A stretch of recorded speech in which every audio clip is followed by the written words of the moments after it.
My family chose my brother over me, so I took back everything they stole. Growing up, it was always Ethan this and Ethan that. He was the golden child, designer clothes, private tutors, the whole deal.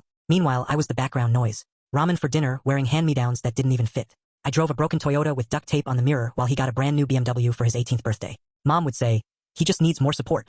Yeah, more like more money. I worked part-time jobs through college, janitor shifts, pizza delivery, whatever kept the lights on. Ethan? He partied through 4 years of business school, his tuition couldn't even spell.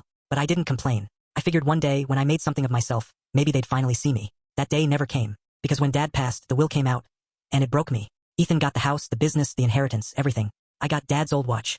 As if that made it fair. When I asked Mom why, she said, "You're stronger. You don't need money to be happy." I smiled, but inside, something snapped. Ethan smirked across the table and said, "Don't worry, bro.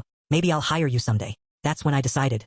I'd make him regret every word. I left town with nothing but that watch and $300 in my account. I rented a crappy one-room apartment that smelled like mold, ate ramen every night, and fixed my Toyota with zip ties. While Ethan posted photos in luxury resorts, talking about family legacy. I worked 14-hour days at a logistics company, saving every penny, studying the industry inside out. I built something small, then smarter, then unstoppable. 5 years later, I had my own freight network. And Ethan's company? It was struggling. Turns out, he didn't inherit Dad's business sense. Just his arrogance. He'd over-leveraged the family company, drowning in debt and fake success. When word got around he was looking for private investors, I saw my chance. I made an offer, but not as myself. Through a holding firm. He jumped on it immediately, bragging about the savvy deal he'd secured. He had no idea who was behind it.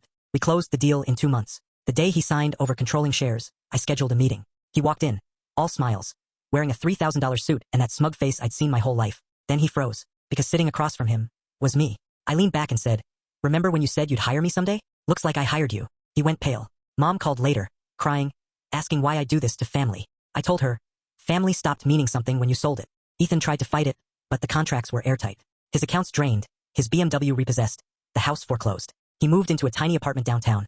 Ironically, just a few blocks from where I started. I bought the family estate not because I wanted it, but because it was mine to take back. Every chandelier, every painting that reminded me I wasn't enough. I had it all now, and I didn't feel guilty, not for a second. The night I moved in, I walked through the house barefoot. Ethan's room was still lined with old trophies. Mine? Still empty. I didn't touch a thing.